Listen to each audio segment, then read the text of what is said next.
Olá, meus irmãos. Hoje o texto que vamos ler é de 1 João 4,15, que diz assim: Aquele que confessa que Jesus Cristo é o Filho de Deus, Deus permanece nele, e ele em Deus. Esse versículo nos traz uma realidade muito importante que é, muitas vezes, esquecida na nossa teologia moderna, que é a questão da união que nós temos com o Senhor Jesus. O apóstolo Paulo gostava de referir-se aos membros das igrejas às quais enviava as suas cartas como aqueles que estavam em Cristo. Ele mesmo se definia da mesma forma. Aquele que crê em Jesus é aquele que está em Cristo. Fomos introduzidos nesse estado, ou nessa comunhão, nessa conexão, nessa união com o Senhor Jesus, pela nossa fé na sua obra. É por isso que, de uma forma muito especial, nós recebemos da parte do próprio Senhor Jesus as condições, a capacidade, a força de fazermos aquilo que ele exige de nós. Nós somos, de fato, como o próprio apóstolo João narrou na parábola do Senhor Jesus sobre a videira verdadeira, nós somos galhos que, unidos ao Senhor Jesus, recebem dele a nutrição para poder gerar os frutos que se espera deles.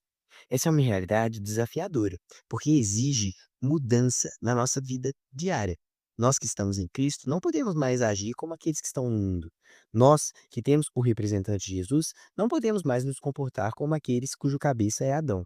A nossa velha natureza precisa ser lançada fora, porque recebemos uma nova natureza que está unida a Cristo. Realmente é um desafio muito grande demonstrar para o mundo a realidade da nossa união com o Salvador. Mas essa união não é somente um desafio, ela também é a força que nós temos para cumpri-lo. Nós não só representamos Jesus diante dos homens, mas recebemos da parte do próprio Senhor Jesus o Espírito Santo, Deus em nós, aquele que comunica, que traz a nós as verdades e a força de Deus para vivermos por modo digno do evangelho dele.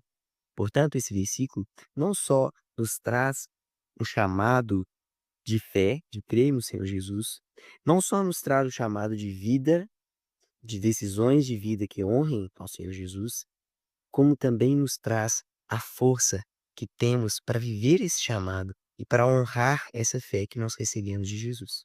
Portanto, eu quero chamar a você, convidar a você a viver por modo digno do Evangelho de Deus. Você que está em Deus, mostre ao mundo o que isso significa.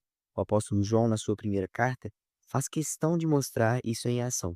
É o amor, é a obediência aos mandamentos do Senhor, de forma tal que o nosso próximo receba os bons frutos que os galhos da videira verdadeira produzem, porque estão ligados a Cristo e recebem dele a sua força.